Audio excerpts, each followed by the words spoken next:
Well, it is now looking like it is going to be a pretty boring first round of the NHL draft for the New York Rangers, as they, of course, ended up giving away and deciding to move off of that 12th overall pick in this upcoming draft, the first round pick of the 2025 draft for the Rangers, instead of giving up that unprotected 2026 first round pick, as the Rangers, before this past NHL trade deadline, of course, made a deal with the Vancouver Canucks, which saw the team acquire JT Miller alongside a prospect, but also a part of that package the Rangers gave away was a protected top 13 first round pick. So since it fell in the top 13, the Rangers, of course, had the option to either give up this year's pick, which was the 12th overall selection, or they could give up a 2026 next year's first round pick fully unprotected. And they opted to give up this year's pick, the 12th overall pick, and keep the 2026 first round pick. And now we're going to kind of talk about and take a look at really what kind of an impact this could possibly have on the New York Rangers going forward, because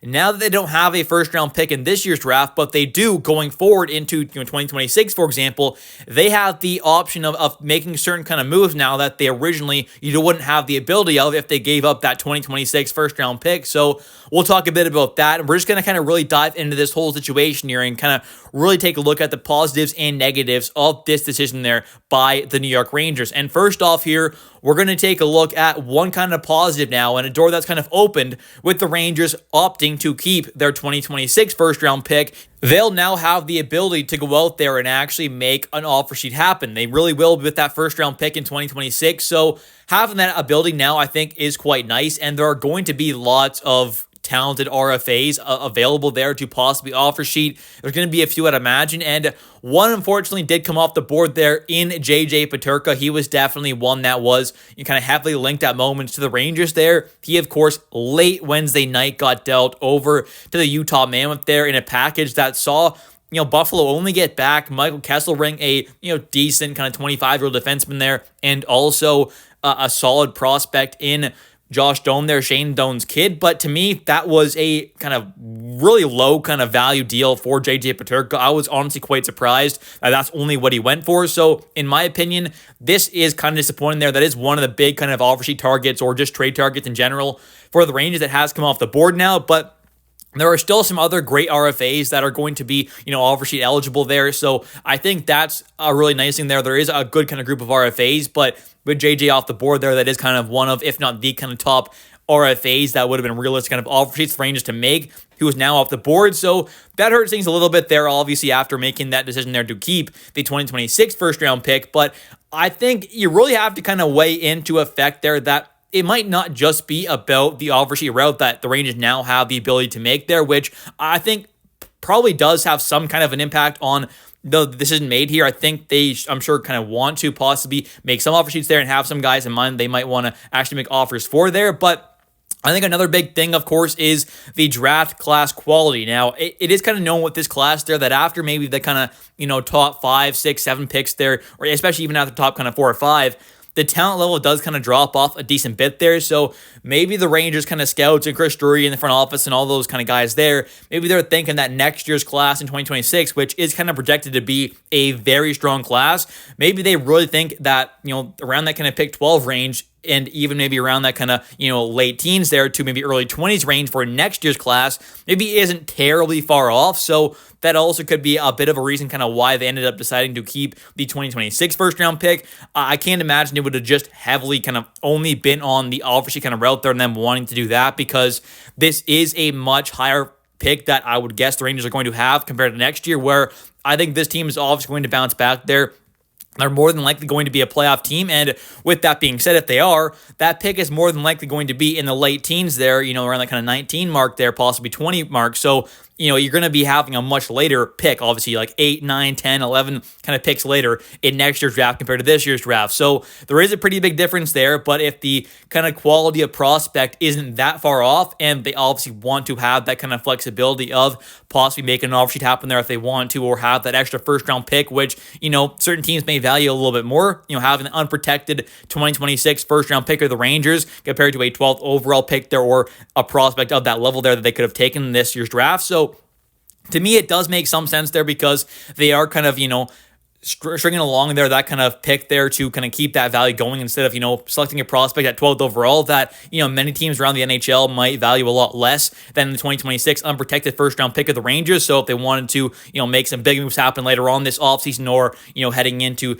next season there up until the trade deadline, having that first round pick instead of that prospect they select with 12th overall pick, that first round pick in next year's draft is probably going to be a little bit more valuable, giving this team a little more flexibility possibly. So that could be a factor there as well. Maybe I'm just kind of talking about nothing there. That's definitely possible as well, of course. But those are just some of my thoughts there, being that maybe they value the 2026 draft class a lot more than this year's class, thinking it's going to be a lot stronger. And also, maybe they really want that flexibility there of having the option of either dealing that pick later on, in the coming months there, of course, heading into next season, or they want to have that option of either making a big offshoot happen as well, which, definitely could be a good route to go down. Although one of, like I said, if not the top guys available for the offshoot route is now off the board in JJ Peterka, who did sign a 5-year deal as well with Utah there, a pretty reasonable cap hit. So in my opinion, it was pretty disappointing to see that kind of trade happen when I think the Rangers definitely could have made a better offer and probably should have. But at the end of the day, I think Buffalo probably really wanted to see JJ Peterka go over to the Western Conference, which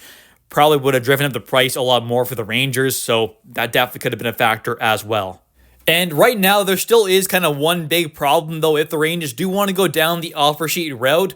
As of this second, they don't own their specific second-round pick in next year's draft. So in the 2026 draft, the Utah Mammoth actually owned the New York Rangers' specific second-round pick. And if this team wants to make an offer sheet this offseason to a player with a cap hit above $7,020,000, they're going to have to get back that second-round pick from Utah, because right now they have their first and third, but they don't have their second in the 2026 draft. So if they want to have the ability to go out there and make an offer sheet for a player, like I said, above that kind of $7 million mark, which, most kind of really highly talented kind of guys are going to have to, right? JJ Peterka was, of course, above that mark. So if you're going after a guy like that, you might have to get back that second-round pick. Now, if you're going after a guy like Marco Rossi, who probably won't quite get above that $7 million mark, then you definitely, I'd imagine, be able to go after a guy like that. So there are some options out there, and there aren't a ton of RFAs who are really going to kind of need a contract above that kind of $7 million mark there.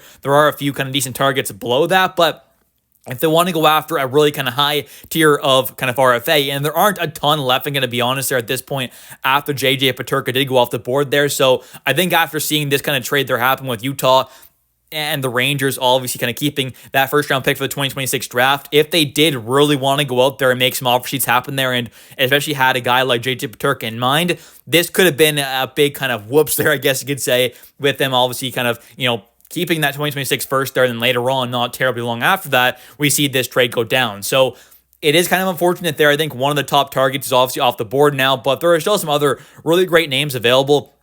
Well, not available necessarily, but who are RFAs who could possibly be offer sheeted, guys like Gabe Vilardi, Marco Rossi, Matthew Nyes, Morgan Geekie, Ryan McLeod, Mason McTavish there, Dmitry Voronkov even. So there are some solid names out there, a couple of decent defensemen as well, but for the most part there aren't a ton of kind of high quality guys. So there aren't many names out there that you need to acquire that second round pick back to obviously make the offer sheet happen there so you can go above that $7 million mark. But point being, at this point there, if you do want to go out there and get a guy of a really kind of certain level, a really kind of high level there above that $7 million mark, which, a lot of these really talented guys are going to need, you're going to have to go out there and retain that second round pick, which will not be super cheap because Utah's going to know what you're trying to do there, of course, right? And trying to get back that pick so you can make the offshoot happen. So they're going to use all the leverage that they definitely do have to try and get as much value as possible out of the Rangers if they do come crawling back for that second round pick. Anyways, that's going to do it for today's video. If you have enjoyed, definitely don't forget to click that like